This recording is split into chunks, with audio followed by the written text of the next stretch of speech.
¿Te has dado cuenta de cuánto no está bien este mundo? Algo anda muy mal, terriblemente mal en nuestro mundo. Miro nuestra sociedad y veo que la policía nunca se queda sin trabajo, los hospitales siempre están llenos. Para ver al médico hay que esperar semanas. Las funerarias no cierran, no experimentan recensión. La muerte no se detiene. Cada coche viene con bolsas de aire y cinturón de seguridad. ¿Por qué? Porque sabemos que vamos a chocar. Miro las redes sociales o las noticias y la corriente es la misma. Conflicto económico, conflicto racial, conflicto político. Los países invierten fortunas en sus defensas militares. Cada continente del mundo está experimentando dolor, engaño, caos y desorden. Miro la tierra y veo terremotos que destruyen, volcanes que estallan sin avisar, huracanes que arrasan, tornados que destrozan nuestras casas. Parece que la misma creación gime con dolor. Miro los hogares y veo relaciones fracturadas, matrimonios que empezaron con promesas eternas y terminan divorciados, niños abandonados emocionalmente y físicamente por padres ausentes, amistades que se rompen, compañeros que no se soportan. Nos cuesta convivir incluso con aquellos con quien más amamos. Y cuando miro por dentro, aquí, me duele aún más, porque me pregunto, ¿por qué cometo los errores que destruyen mi propia vida? ¿Por qué la riego una y otra vez? ¿Por qué tomo decisiones que sé que no me llevarán a nada bien? A veces me sorprendo de la maldad que se asoma en mi propio corazón. Y es allí cuando algo inevitable, llego a una conclusión de todo esto. Algo salió mal, muy mal. Algo se quebró. La vida no debería ser así. En lo profundo de nuestro ser todos sabemos que esto no es normal. Sabemos que fuimos creados para algo mejor. Entonces surge la gran pregunta: ¿qué salió mal? ¿Quién quebró la humanidad? ¿Dónde se quebró? ¿Cuándo se quebró? ¿Por qué se quebró la humanidad? Hoy, en Génesis capítulo 2 y capítulo 3, encontraremos la respuesta. Nos daremos cuenta cómo fue que se quebró este mundo. Y aún más importante, descubriremos que Dios no nos dejó en este estado sin esperanza. Hoy estamos continuando nuestra serie de mensajes titulada La Gran Historia. Estamos estudiando la metanarrativa de la palabra de Dios. Estamos aprendiendo cómo estos 66 libros, escritos por más de 40 diferentes autores, en 3 diferentes idiomas, por 3 diferentes continentes, cómo encajan libro por libro para contar una sola historia. Hoy estaremos aprendiendo que la respuesta a qué salió mal no está en la política, en la economía, en la ciencia, en la psicología moderna. No es un problema de educación, ni de recursos, ni de evolución social.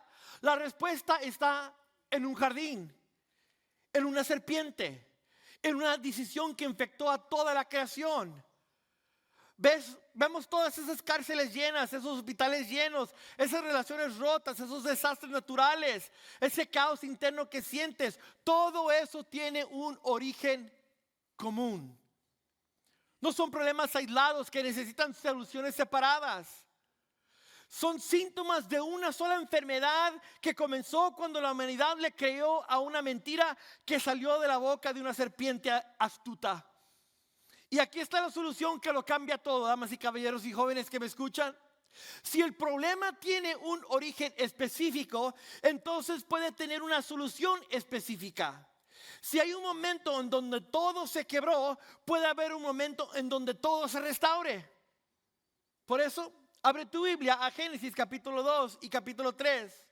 Estos capítulos no solo nos diagnostican por qué la policía nunca descansa, por qué las funerarias nunca cierran y por qué tu corazón nunca encuentra paz completa.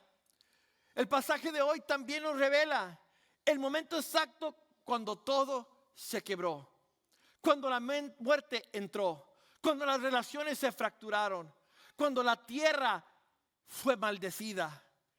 Y también encontraremos que fue allí donde Dios insertó una promesa victoriosa. Una promesa que dice que los hospitales llenos no son el final de la historia, que los matrimonios rotos no son el diseño original, que esa guerra civil en tu corazón no es un destino permanente. Porque aquí está la verdad que tú debes de grabarte en tu corazón el día de hoy. Cuando el pecado destroza tu paraíso, la promesa de Cristo restaura tu presencia con Dios. Cuando el pecado destroza tu paraíso, la promesa de Cristo restaura tu presencia con Dios. Yo no estoy diciendo que Cristo eliminará todos los problemas inmediatamente. Jesús no prometió hospitales vacíos mañana o matrimonios perfectos el lunes. Pero sí prometió algo más poderoso. Que en medio de todo este mundo que gime, en medio de todas las salas de espera, en las cortes de divorcio, en medio de los terremotos y los corazones rotos, la presencia de Dios puede ser restaurada. Puedes encontrar a Cristo. Y cuando tú tienes la presencia de Dios dentro de ti, puedes enfrentar cualquier problema, cualquier circunstancia. Entonces la pregunta que hacemos es, ¿qué debo de hacer para tener la presencia de Dios restaurada en mi vida? Para poder enfrentar cualquier problema y cualquier circunstancia. Bueno, ¿qué debes de hacer? Aquí está. Reconoce la mentira, abraza la promesa de Cristo y regresa a la presencia de Dios, porque la caída no es final. Hoy te voy a enseñar a cómo reconocer la mentira de la serpiente. Hoy te voy a recordar la promesa de Cristo. Y con todas esas dos cosas vas a poder regresar a la presencia de Dios, porque damas y caballeros y jóvenes que me escuchan, la caída no es final. Cristo vence. Cristo ha ganado. Así que en el mensaje de hoy tengo 4 movimientos de la historia. La historia tiene 4 movimientos. En el primero vamos a ver el paraíso original. En el segundo movimiento vamos a ver la distorsión diabólica. En el tercer movimiento vamos a ver la realidad del dolor. Y en el último movimiento vamos a ver del jardín cerrado al velo rasgado. Así que veamos el primer movimiento. ¿Cómo fue que comienza esta historia? El paraíso original, la vida perfecta como Dios la diseñó. El paraíso original, la vida perfecta como Dios la diseñó. ¿Alguna vez tú has trabajado en un proyecto y todo te sale bien? Son esos momentos en donde todo te funciona, no hay errores, no hay estrés, no hay conflictos. Cada parte encaja en su lugar, las relaciones son armoniosas, no hay ansiedad, no hay culpa, no hay miedo. ¿Has vivido esos momentos en donde estás allí? En inglés le dicen, you're in the zone. Todo te está saliendo bien, todo te va bien. Eso es un vislumbre de lo que antes experimentábamos todo el tiempo en el huerto del Edén. Porque ese fue el Edén. El Edén fue el paraíso original de Dios. Una vida en donde todo estaba en su lugar. Y tú estabas en perfecta comunión. Tú y yo en el Edén. Bueno, no nos tocó vivir en el Edén. Pero nuestros antepasados, Adán y Eva, vivían en perfecta shalom. Es la palabra que te he enseñado por las últimas semanas. Shalom es la perfecta, completa paz. Paz con Dios, paz con uno mismo, paz con mi prójimo y paz con la creación. Perfecta shalom. Se experimentaba en el huerto del Edén. Y el texto dice en Génesis 2:4. Este es el relato de la creación de los cielos y de la tierra, cuando el Señor Dios hizo la tierra y los cielos. Espérate, ¿no habíamos visto ya el relato de la creación en Génesis 1? Sí, ya lo habíamos visto. Lo que hace aquí Moisés, el autor del libro de Génesis, es que hace un zoom in como en una película. Génesis 1 es rasgos grandes, amplios de la creación de Dios. Ahora Moisés quiere que íntimamente, personalmente, vean la historia cuidadosamente. Y nos dice allí, este es el relato de la creación de los cielos. La palabra relato allí es la palabra toledot en hebreo, toledat, que significa este es el ADN de la creación. Así es como se hizo la creación. Y Moisés quiere que la veas específicamente. Y Génesis 2, versículo 7 dice: luego el Señor Dios formó al hombre del polvo de la tierra, sopló aliento de vida en la nariz del hombre y el hombre se convirtió en ser viviente. Después el Señor Dios plantó un huerto en Edén, en el oriente, y allí puso al hombre que había formado. El Señor Dios hizo que que crecerían del suelo toda clase de árboles hermosos y que daban frutos deliciosos. En medio del huerto puso el árbol de la vida y el árbol del conocimiento del bien y del mal. Vemos aquí en el texto bíblico, Moisés dice que allí fue que donde el Señor Dios formó. Esa palabra hebrea formó es muy importante porque es la palabra que se usa para describir a lo que hace un alfarero con el barro.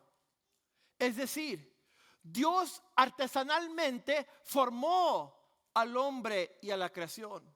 Tú no y los seres humanos no fuimos hechos en una fábrica masiva de producción y somos copias unos con otros. Sino que así como un artesano no hace ninguna cosa igual, cada pieza es única, así Dios, Yatzar es la palabra hebrea, formó artesanalmente a cada ser humano individualmente. Y dice el texto que Dios formó a Adán del polvo. Esto es un juego de palabras, te lo pongo en la pantalla. Porque la palabra Adam, el ser humano, viene de Adamá, el polvo, la tierra. Moisés está usando un poquito de juego literario aquí. Adam, Adamá. Adam es el nombre, entonces Adam literalmente quiere decir tierra, polvo. Adán viene del polvo. ¿Y qué nos dice el texto allí? Que a este hombre que artesanalmente, únicamente, individualmente, con mucho cuidado, con mucho amor fue formado, Dios le dio aliento de vida. Dice el texto que Dios sopló y le dio aliento, un poquito diferente. No usa la palabra aquí hebrea para hablar del Espíritu Santo, que el Espíritu ruja, no aquí. Es otra palabra. Está dando a entender de que algo especial Dios le dio al ser humano cuando le dio vida, aliento al ser humano. Muy distinto a todo lo demás de la creación. Lo que ha recibido Adán y Eva. Y luego dice el texto, seguimos leyendo en el versículo 15. El Señor Dios puso al hombre en el jardín de Edén. La palabra Edén en el hebreo literalmente quiere decir deleite, placer. Es decir, el Edén era un lugar para Adán y Eva deleitarse, experimentar placer. Perfecto shalom con Dios. El Señor, dice el versículo 15, el Señor Dios puso al hombre en el jardín del Edén para que se ocupara de él y lo custodiara. Pero el Señor Dios le advirtió: puedes comer libremente del fruto de cualquier árbol del huerto, excepto del árbol del conocimiento del bien y del mal. Si comes de su fruto, sin duda morirás. Nota allí algo muy interesante, que en este pasaje Adán y Eva son puestos en un jardín. Se llama Edén. Y Edén significa deleite y placer. ¿Y qué le puso a Dios a Adán y Eva a hacer en ese jardín? Dice que se ocuparan de él y lo custodiaran. Notan las palabras allí en hebreo, te las puse en pantalla. Avod y Samar. Avod literalmente quiere decir cultivar, como un agricultor. Es más, Avad quiere decir trabajar también. Ir a la chamba, ¿verdad? Avad. Y Samar, guardar, como un pastor. Entonces, Adán fue llamado por Dios antes de la caída, antes de que entrara la serpiente a engañar. Adán fue llamado ¿a qué? A Avad y a Samar. A cultivar y guardar el jardín. Oigo esas palabras y hay un eco al futuro. Moisés es el autor. Moisés está usando el mismo lenguaje que se usa para los sacerdotes y los levitas trabajar y guardar el templo. Son las mismas dos palabras, Abad y Samar. Los levitas eran llamados a cultivar. ¿Alguna vez has oído, ustedes que tienen años yendo a la iglesia? Yo no, ustedes, los que tienen años, yo estoy muy joven, ¿verdad? Pero los que tienen años yendo a la iglesia o los que crecieron en el evangelio, ¿se acuerdan que antes decíamos, voy a ir al culto? Voy a ir al culto, nomás un hermano, no oigo una vez nomás, ¿verdad? Sí, voy al culto. Viene de la palabra agricultor, voy a ir voy a ir a trabajar, voy a cultivar, voy a la iglesia a cultivar mi relación con Dios. Por eso le decíamos, los antiguos les dicen, o si creciste en la iglesia, crecimos diciéndole, voy a ir al culto. Porque literalmente voy a venir a hacer algo aquí, a cultivar mi relación con Dios, a trabajar mi relación con Dios, ¿verdad? Y es lo que encontramos en el Antiguo Testamento con el templo. Entonces, ojo, watch this, ahí te va. El Edén, el jardín, era un espacio en donde el cielo y la tierra se unían en un lugar, allí en el jardín. El jardín era entonces un templo jardín. Dios bajaba durante la tarde, Adán y Eva llegaban allí a ese jardín y tenían shalom, perfecta comunión, perfecta intimidad, el ser humano con Dios. Y allí ellos adoraban, tenían culto con Dios, trabajaban en su relación con Dios, guardaban su relación con Dios. Esto es fascinante, el vislumbre que vemos aquí, porque entonces el jardín fue el primer santuario, la primera iglesia, por decirlo así, lugar, espacio donde el cielo y la tierra se unían. Y luego dice allí que puso Dios un árbol, dos árboles, y uno de ellos sí podían comer, el árbol de la vida, y mientras comían de ese árbol de la vida, para siempre vivirían. Pero también había otro árbol, el árbol del conocimiento del bien y el mal, y de ese árbol no debían de comer, porque si comían de ese árbol, entonces morirán. Ahora, seguimos leyendo la historia y encontramos que la primera vez que Dios siente disgusto en su creación, y dice el versículo 18, después el Señor Dios dijo, no es bueno que el hombre esté solo, es tan incompetente el hombre. No se crean, no ese es el punto, ese no es el punto. Dice, después el Señor Dios dijo, no es bueno que el hombre esté solo, haré a una ayuda ideal para él. Es más, de toda la creación, Dios ya viene diciendo que es bueno, es bueno, es bueno, es bueno. 7 veces dice el texto que Dios dijo que es bueno. Pero aquí Dios se encuentra y dice, no es bueno. No es bueno que el hombre esté solo. Ahora, encontramos en el Nuevo Testamento, Jesús y los apóstoles, especialmente el apóstol Pablo, enseña que la soltería es bueno para algunas personas. Pero para la mayoría de las personas es bueno el matrimonio. Y Dios aquí en el Génesis capítulo 2, versículo 18, dice que Él le va a dar la ayuda idónea. Nota la frase ayuda idónea. Ahí te la puse en hebreo porque quiero que la veas. Ezer kenegdo, dice en hebreo, la palabra usada para hablar acerca de la mujer, ayuda idónea. Literalmente en el hebreo quiere decir aliado, fuerza correspondiente, ayuda complementaria. Es más, esta frase, ezer kenegdo, aparece 21 veces solamente.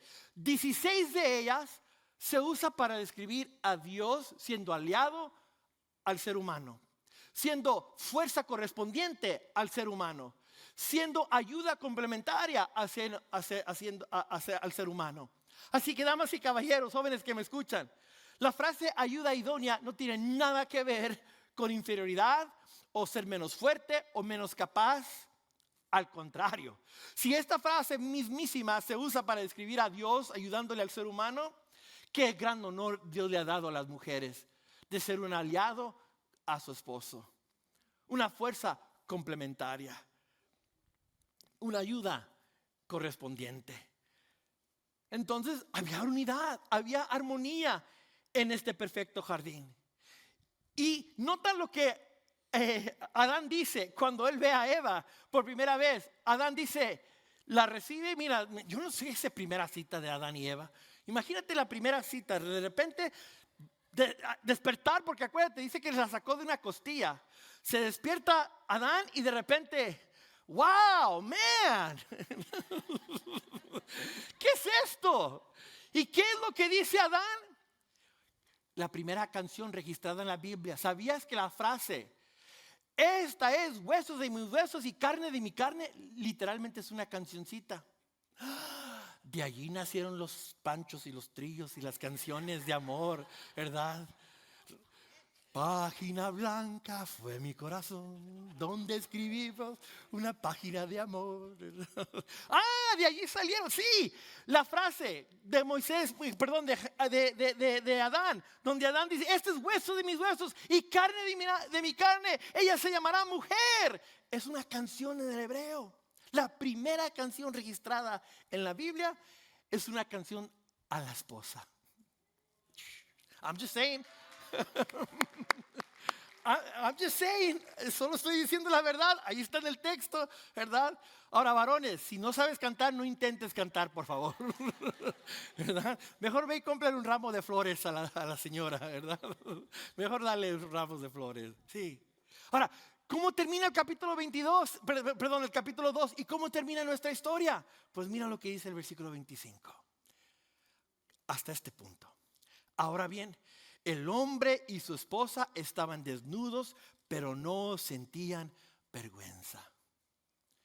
El hombre y la mujer estaban arumim, desnudos es la palabra hebrea, arumim. Arumim quiere decir total inocencia, total transparencia, total intimidad. Adán y Eva estaban desnudos en una perfecta shalom. No habían inseguridades, no habían máscaras, no habían filtros de Instagram ni nada de eso. Era total inocencia y transparencia en ellos. ¿Esto qué nos dice entonces el capítulo 2? ¿Qué nos enseña el capítulo 2? Que Dios bendice la vida humana, el matrimonio, el trabajo y el reposo como sagrado. Aquí vemos que Dios fue quien creó la institución de la dignidad de todo ser humano. Por eso nosotros los cristianos estamos no en favor del aborto. Creemos que toda vida tiene valor. Porque es lo que encontramos en el texto. Dios creó individualmente a Adán y Eva. Segundo, creemos en el matrimonio, en la institución del matrimonio entre un hombre y una mujer. Y fue diseño de Dios unirlos. Y cuando un matrimonio está experimentando shalom, puede ser una unión de una sola carne. Tercero, vemos que Dios le da trabajo a Adán y Eva. Los pone a chambear antes de pecar. El trabajo es bueno. Y cuarto, les da reposo. Hay que descansar en el día de reposo. Así que estas 4 instituciones fueron dadas por Dios allí en Génesis 2. Pero me encantaría que aquí llegamos a la parte de la historia donde todo está chévere, todo está, como dice nuestro hermano pastor Daniel Ramírez, shalalalala, shalalalala, ¿verdad? Todo está bien, todo está chévere, hasta que aparece la distorsión diabólica. La mentira que sigue funcionando hoy en día. La distorsión diabólica. La mentira que sigue funcionando hoy en día. ¿Sabes? En un hospital en Europa durante los años 80, en 1980, ocurrió un misterio médico que dejó perplejo a los doctores. Durante 10 viernes consecutivos, el paciente que ocupaba la cama específica del cuarto número 2 en la unidad de cuidados intensivos aparecía muerto cada viernes por la mañana. Los médicos revisaron exhaustivamente los procedimientos médicos, los sistemas de ventilación, la estructura de la habitación. Todo parecía estar en orden. No sabían por qué los pacientes en ese cuarto número 2 aparecían muertos el viernes en la mañana. Finalmente, después de una investigación minuciosa, se dieron cuenta de algo increíble. Cada viernes a las 3 de la madrugada, la persona que hacía limpieza desconectaba sin saberlo el sistema de soporte vital de ese cuarto para enchufar su máquina de pulidora de pisos.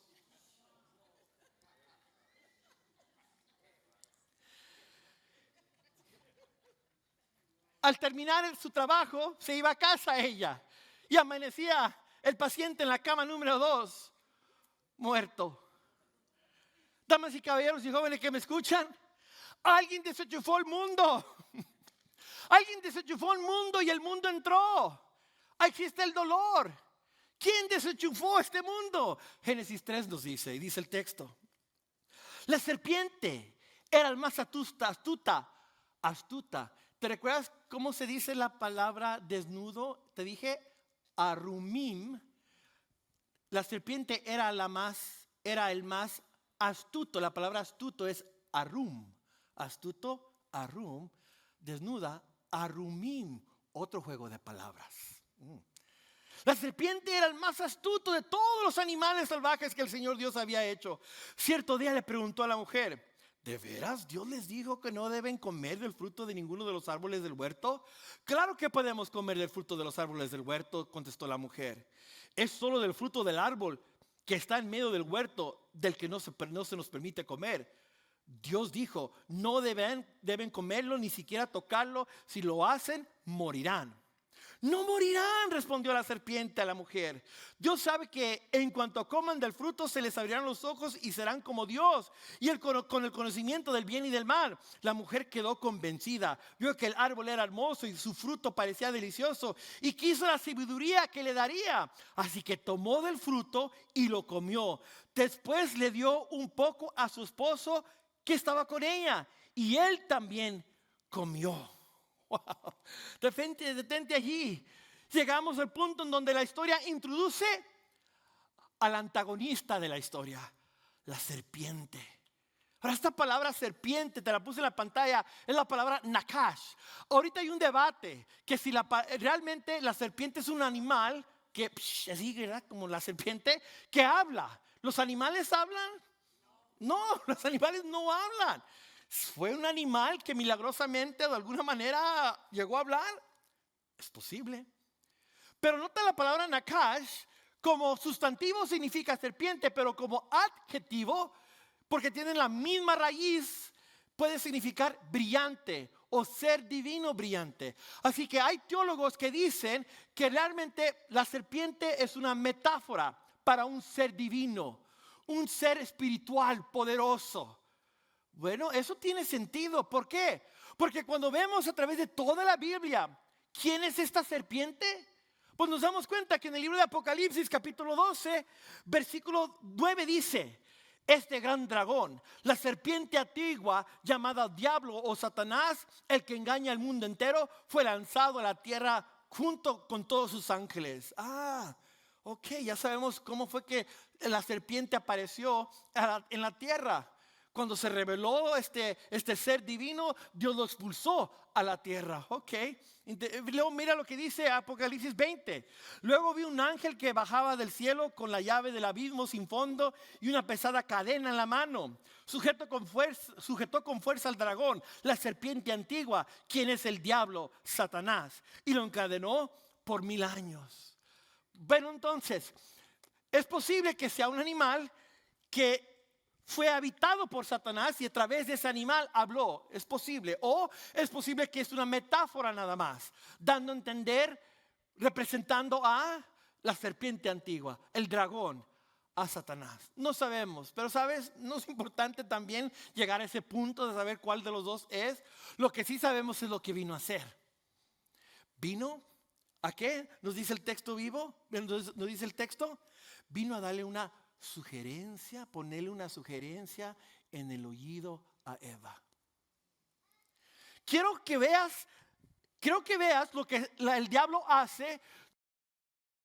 Ahorita voy a llegar a la palabra tentación, pero sabes, quiero que sepas que la tentación también es el poder de la sugerencia. Cuando oyes una sugerencia que viene a ti, por ejemplo, te dice tu amiga, te dice tu amigo: ¿has probado tú la crema eternamente hermosa que acaba de salir? Esa crema te deja la piel de porcelana, te quita las arrugas, te hace ver mucho más joven. Yo no estoy diciendo que tienes arrugas, pero ¿has probado tú la crema eternamente hermosa? Y tú, necesito la crema eternamente hermosa, necesito, ¿verdad? Con esa sugerencia, ¿qué te estoy poniendo en la mente? que te hace falta estirarla un poquito, ¿verdad? Sí, el poder de la sugerencia. Y eso es lo que hace el diablo, Satanás, la serpiente, contigo y conmigo. Nos pone una sugerencia en la mente. ¿Y cuál es esta sugerencia? La táctica de la serpiente. Te lo pongo aquí para que la prueba es más clara. La sugerencia, la táctica de la serpiente. Primero trae la duda y le dice, ¿es verdad de que Dios les dijo? ¿Es verdad que Dios dijo que si comen de este árbol van a morir? Lo primero es que él cuestiona entonces la palabra de Dios. Cuestiona, mete duda, una sugerencia. No, ¿es verdad que Dios dijo eso? Te mete la duda a la palabra de Dios. Segundo, te hace negar, niega. Le dije, claramente Dios dijo que si comen de este árbol van a morir. Pero ¿qué dice la serpiente? No van a morir. ¿Qué enseña eso? Minimiza las consecuencias. Nada va a pasar, todo va a estar bien. Vas a ver que no van a morir. Tercero, distorsiona. Aquí es donde viene la distorsión diabólica. Distorsiona porque le dice, llegarán a ser como Dios, conocedores del bien y del mal. Apela a los deseos de la vanagloria y del orgullo que están ahí. Dios entonces, te contesto la pregunta, Dios entonces nos creó como pecadores. No, nos creó con la habilidad de poder tomar una decisión. Y yo escojo obedecer o desobedecer, una de las dos. Entonces otra manera de decirlo es de que en ti y en mí sí hay el potencial de poder pecar, pero es una decisión para ti y para mí. ¿Ceder a la sugerencia de la serpiente o hacerle caso a Dios? Porque al final del día lo que la serpiente le está prometiendo es una exaltación falsa. La serpiente le quiere echarle aire a Eva y decirle, tú vas a ser como Dios. ¿Voy a ser como Dios? Poderosa, fuerte, esto, lo otro. Sí, vas a ser como Dios. Le promete una exaltación falsa a Eva. Eso es lo que hace la táctica de Satanás. Véalo muy bien. Duda, negar y distorsión. Viene en eso. Ahora, ¿cómo respondió Eva? Es el mismo patrón como tú y yo caemos. No ha cambiado la historia. ¿Cómo responde Eva? Es la misma manera que tú y yo respondemos. El mismo patrón del pecado humano. Y aquí es donde el apóstol Juan, si miramos hacia adelante, a 1 de Juan capítulo 2, versículo 16, encontramos tú y yo allí lo mismo que hizo Adán y Eva cuando Eva pecó. Lo mismo lo encontramos. Primero encontramos ahí en Génesis 3, Eva vio que el fruto era bueno. 1 de Juan 2:16 dice, un intenso deseo por el placer físico, el deseo de la vista. Mi cuerpo lo necesita, la mentira moderna que hoy en día decimos. Sí, yo lo necesito para poder sentirme alegre, contento. Segundo, ella vio que el árbol era hermoso. Esto es un deseo insaciable por todo lo que vemos, dice 1 de Juan. La mentira moderna se ve bien, debe ser bueno. Ha de ser, no tiene nada malo. No le veo nada de malo a esto. Se ve bueno. Tercero, quiso la sabiduría que le daría, Génesis 3. 1 de Juan 2, el orgullo de nuestros logros y posesiones. La mentira moderna, yo me lo merezco porque yo puedo. Porque yo trabajo duro, porque yo lo he logrado. Yo me merezco esto. Y terminamos cayendo en el deseo de la carne, en el deseo de los ojos y en el deseo del orgullo y la vanagloria. Ahí está. Donde tenemos tú y yo que estar despiertos. ¿Despiertos a qué? A la táctica de Satanás y cómo respondemos nosotros. Los deseos de la carne, los deseos de los ojos y los deseos del orgullo y la vanagloria. Ahora, hay algo muy interesante. Eso fue Eva. Pero nota lo que dice el versículo 6 en cuanto a Adán. Varones que me escuchan, quiero hablarte a ti directamente, varón, porque mira lo que dice el versículo 6. Después le dio un poco a su esposo que estaba con ella. El autor Moisés hace un énfasis aquí, a decirnos que Adán estaba presente cuando Eva cayó en pecado y fue engañada por la serpiente. Allí estaba Adán, pero Adán no hizo nada. Varones que me escuchan, la presencia sin acción no es liderazgo. Tú puedes estar presente en tu hogar, pero si no estás tomando el liderazgo de tu hogar, esa pasividad es pecado, varón que me escuchas. Tú tienes una responsabilidad. Estar presente no es suficiente. Tu familia necesita tu liderazgo, tu dirección, con tu ejemplo y dando direcciones a tu familia. ¿Para qué? Para ser una familia que camina en los caminos del Señor. Así que la presencia sin acción no es liderazgo, hombre que me escucha. Varones casados. Segundo, Dios hace al hombre responsable de la familia. Y eso no se puede ignorar, porque el resto de la conversación Dios la tiene con Adán. Y hace a Adán responsable por el pecado de Eva. Varón, hombre casado, tú eres responsable por tu familia. Y vas a dar cuentas por ellas como tú la estás dirigiendo ante el Señor. Y tercero, la pasividad es una forma de pecado. Al no hacer nada, Adán cedió a la tentación, donde su esposa cayó y él también termina cayendo en pecado.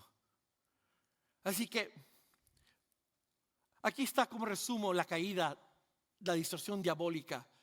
La misma táctica que funcionó en el Edén sigue funcionando hoy, porque apela a los mismos deseos fundamentales del corazón humano no redimido. Así que no creas que tú vas a ser la excepción.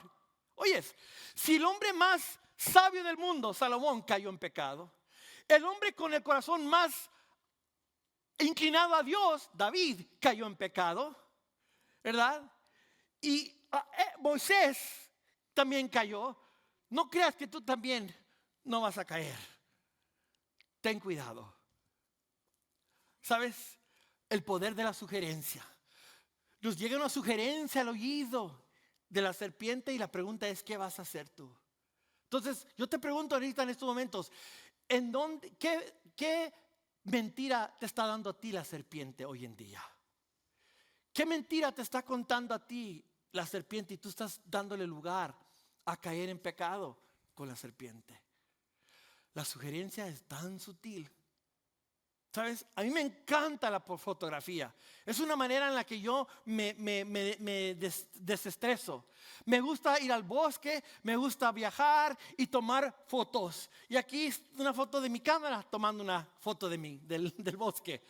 Allí estoy en Yosemite National Park, ¿verdad? Me encanta la fotografía. Esa cámara fue una cámara muy especial que me regaló mi esposa y mi familia, ¿verdad? y me la ha llevado alrededor de los Estados Unidos a tomar fotos, ¿verdad? Y aquí está otra foto que te he tomado. Ese es el Yosemite Lake, el Valley. Esa yo la tomé, ¿sí? Ajá, un aplauso. Sí, ajá. Mira, el ángulo, es más, ¿no te digo algo? Me caí en el agua, pero valió la pena porque la foto es lo que importaba, ¿verdad?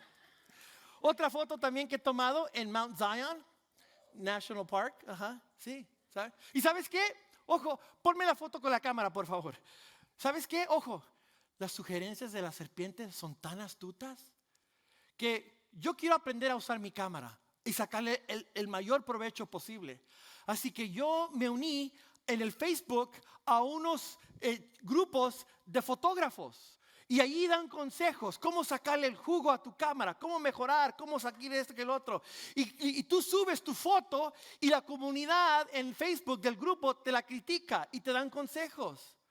Y ok, he aprendido tanto en ese grupo, pero también he oído las sugerencias de la serpiente. Porque otros fotógrafos que no conocen de Dios suben fotos que, ay Señor, Santa María, ¿verdad? Y yo dije, yo puedo, nomás no las veo. Pero esos fotógrafos ponían fotos que no. Y el Espíritu Santo me trajo convicción, yo tengo que salirme de este grupo. Porque el susurro de la serpiente, la sugerencia es tan astuta. Voy a tener que aprender a usar mi cámara de otras maneras, ¿verdad? Yo te pregunto a ti, ¿dónde es que oyes la sugerencia sutil de la serpiente? Queriendo hacerte caer. Algo tan simple como unirte a un Facebook chat, Facebook group de fotógrafos. ¿Dónde ves tú el enemigo? Cuando el hombre cae, después encontramos que llega el dolor. La realidad del dolor, lo que sentimos cada día desde que el Edén se perdió. Ahora vemos los efectos del pecado. Dice el versículo 7. En ese momento se le abrieron los ojos y de pronto sintieron vergüenza por su desnudez. Entonces cosieron hojas de higuera para cubrirse. Allí está Adán y Eva de estar desnudos. Arumim cayeron por la astucia Arum de la serpiente. Y ahora ellos se están tapando con hojas su desnudez porque se dan cuenta. Así que, damas y caballeros, la primera emoción registrada en la Biblia del ser humano es vergüenza. Qué interesante. La primera emoción registrada en la Biblia del ser humano es vergüenza. Leemos el texto y dice ahí el versículo 8. Cuando soplaba la brisa fresca de la tarde, el hombre y su esposa vieron al Señor Dios caminando por el huerto, así que se escondieron del Señor Dios de entre los árboles. Entonces el Señor Dios llamó al hombre: ¿dónde estás? El hombre contestó, te oí caminando por el huerto, así que me escondí. Tuve miedo porque estaba desnudo. ¿Quién te dijo que estabas desnudo?, le preguntó el Señor Dios. ¿Acaso has comido del fruto del árbol que te ordené que no comieras? El hombre contestó: la mujer que tú me diste fue en que me dio el fruto del fruto y yo lo comí. Entonces el Señor Dios le preguntó a la mujer: ¿qué has hecho? La serpiente me engañó, contestó ella, por eso comí. Nota algo muy interesante. Dice allí que cuando soplaba la brisa fresca de la tarde, el hombre y su esposa oyeron al Señor Dios caminando por el huerto. Detente. ¿Dios tiene piernas? No. ¿Dios tiene piernas para hacer ruido cuando Él camina? No. Así que es una metáfora. ¿Para qué? Para hablar de lo familiar que estaban ellos con la presencia de Dios y teniendo comunión con Dios. Porque yo no sé tú, yo en mi casa, yo oigo los pasos, sé los pasos de Yesenia, sé los pasos de Jaime y sé los pasos de Diego. ¿Verdad que sí? Tanto caminamos, tanto hago vida con ellos que yo sé quién está en la casa moviéndose por allí. ¿Verdad? Eso es lo que está dando a entender aquí. Que ellos estaban tan familiar con la presencia de Dios, teniendo comunión con Dios, pero ahora es rota eso. ¿Por qué? Porque caen. ¿Y qué es lo que hacen? Se esconden. Se esconden de Dios, es lo primero que hacen. Se esconden de la gracia, de su relación con Dios. Segundo, se empiezan a excusar. La mujer que me diste, dice Adán, y Eva le echa la culpa a la serpiente. La serpiente me dio de comer. ¿Sabes qué? Las excusas hacen tu corazón duro. Cada vez que tú te excusas del pecado, estás creando callo en tu corazón. Las excusas, el excusarte crea corazón duro. Y luego vemos las consecuencias del pecado, que ahí están desde el versículo 14 en adelante. Dice el texto: entonces el Señor Dios le dijo a la serpiente: por lo que has hecho, eres maldita más que todos los animales, tanto domésticos como salvajes. Andarás sobre tu vientre, arrastrándote por el polvo durante toda su vida. Es las consecuencias que Dios le da a la serpiente. Ahora, no sabemos si es un animal o no. Así que, ¿qué es lo que es el meollo de la sentencia, la consecuencia que Dios le da a la serpiente? Te vas a arrastrar por el suelo. Eso es humillación eterna. La serpiente será humillada, será aplastada. Seguimos leyendo, versículo 14. Entonces el Señor Dios le dijo a la serpiente: por lo que has hecho eres maldita más que todos los animales, tanto domésticos como salvajes. Andarás sobre tu vientre arrastrándote por el polvo durante toda tu vida. Y pondré hostilidad entre tú y la mujer, y entre tu descendencia y la descendencia de ella. Su descendiente singular te golpeará la cabeza y tú le golpearás el talón. Así que Satanás, va a haber una guerra continua entre tú y el ser humano. Pero va a venir un descendiente de la mujer que va a aplastarte tu cabeza, Satanás. Te va a dar un fin, un golpe mortal. Será ese descendiente. Y luego, esa es la sentencia a la serpiente. Ahora vemos a la mujer. Luego le dijo a la mujer: haré más agudo el dolor de tu embarazo, y con dolor darás a luz. Y desearás controlar a tu marido, pero él gobernará sobre ti.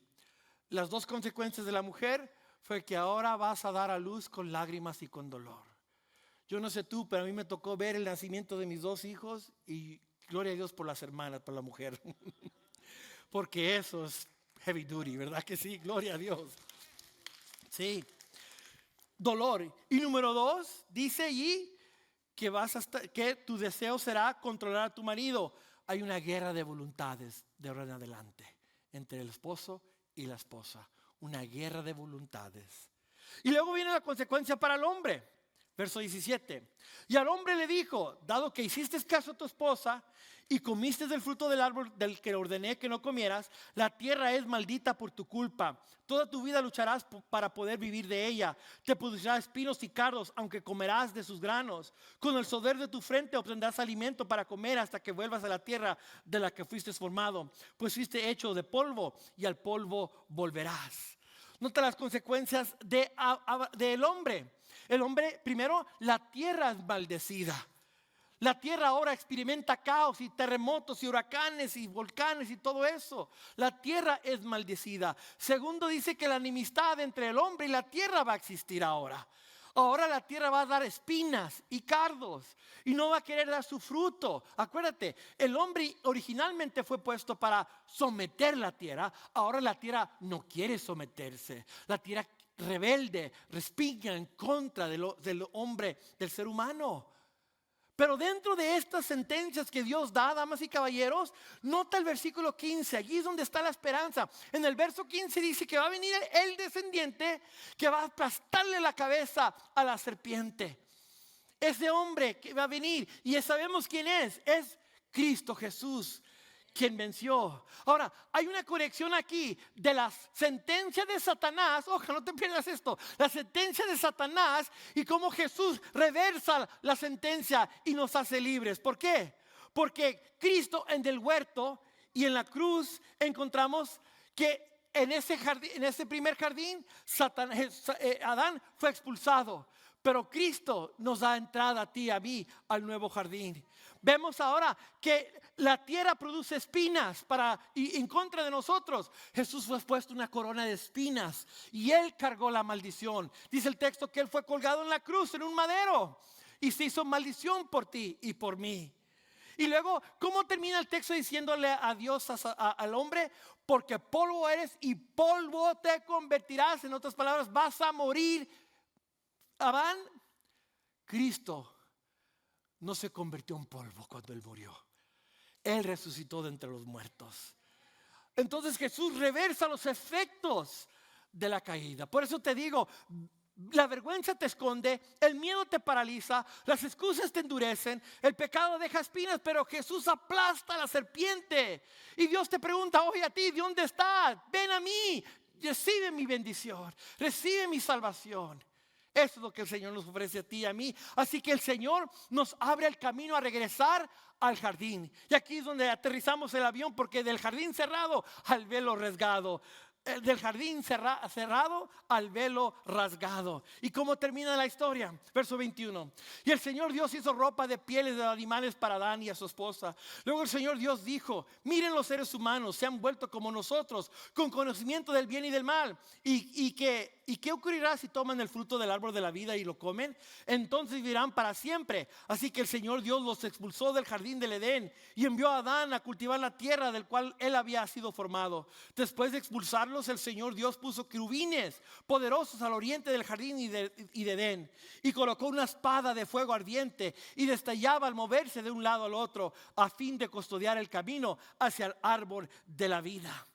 Nota allí algo muy interesante. Ya el Señor empieza a mostrarle gracia a Adán y a Eva. Primero les quita las hojas de higuera, ropa que se hicieron ellos, y Dios los viste con pieles. Es decir, Dios es la primera persona que mata animales, derrama sangre para cubrir y perdonar a Adán y Eva. Esto me dice en Hebreos 9:22. De hecho, según la ley de Moisés, casi todo se purifica con sangre, porque sin derramamiento de sangre no hay perdón de pecados. Fue Dios quien derramó sangre de esos animales inocentes como sacrificio para vestir a Adán y Eva con pieles. Segundo, Dios a veces cierra las puertas para salvarte, te expulsa por amor. Nota allí que en el Edén Dios no los expulsó por ser cruel. Dios los expulsó para que no vivieran atrapados para siempre en su peor versión. Los expulsó para que vivan en ese estado caído. ¿Y qué hizo Dios? Que puso querubines. Puso un querubín en la entrada del jardín. No sabemos mucho de estos querubines más que son un ángel poderoso. La próxima vez que vemos un querubín, ojo, es también bloqueando la entrada de un lugar. Un querubín bloqueando la entrada del lugar santísimo. Porque en el velo que Dios puso en el tabernáculo y en el templo después con Jesús, ese velo tenía 2 querubines embordados, dice el texto, verso 31 de Éxodos. Para el interior del tabernáculo confecciona una cortina especial de lino de tejido fino. Adórnala con hilo azul, púrpura y escarlata y con querubines hábilmente bordados. Cuélgala. Entonces había un lugar especial, el lugar santísimo donde descendía y descansaba la presencia de Dios. Pero lo que impidía al ser humano entrar al lugar santísimo era esta cortina, el velo. Y tenía 2 querubines embordados ese velo. Y nada más un ser humano en todo el planeta, una vez al año, podía entrar a ese lugar santísimo. Hasta que, ¿qué pasó? Hasta que Cristo vino. Porque mira lo que pasó cuando Jesús murió en la cruz. Mateo 27:51 dice: en ese momento la cortina del santuario del templo se rasgó en 2, de arriba abajo. La tierra tembló, las rocas se partieron en 2. Cristo quita el querubín que nos impide entrar al paraíso en Edén. Cristo ahora lo remueve en el templo y ahora tenemos entrada al lugar santísimo. Eso es lo que dice Hebreos 2:14. Debido a que los hijos de Dios son seres humanos hechos de sangre y carne, el Hijo también se hizo de carne y sangre. Pues solo como ser humano pudo morir y solo mediante la muerte podía quebrantar el poder del diablo, que tenía el poder sobre la muerte. Verso Hebreos 10 dice: así que, amados hermanos, podemos entrar con valentía en el lugar santísimo del cielo por causa de la sangre de Jesús. Por su muerte Jesús abrió un nuevo camino, un camino de vida a través de la cortina al lugar santísimo. Y mira, te termino diciendo entonces: primer Adán, segundo Adán. Jesús es el segundo Adán, nos dice el apóstol Pablo. El primer Adán, fue tentado en el jardín perfecto y cayó. ¿Me ponen la gráfica final, por favor? Adán fue tentado en el jardín perfecto y cayó. Cristo fue tentado en el desierto y venció. Adán en un árbol trajo muerte. Cristo en el madero trajo vida. Adán fue expulsado del paraíso. Cristo te invita al paraíso. Adán se escondió de Dios. Cristo te busca donde estés. Así que termino con las palabras hermosas del apóstol Pablo. Gálatas 3:27. Y todos los que fueron unidos en Cristo Jesús en el bautismo se han puesto a Cristo como si se pusieran ropa nueva. Vístete de Cristo.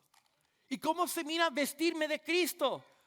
Reconoce la mentira, abraza la promesa de Cristo y regresa a la presencia de Dios, porque la caída no es final. Hoy hemos visto cómo trabaja la mentira de la serpiente. Hemos oído la promesa del Cristo. Ahora te invita el Señor a que regreses a Él.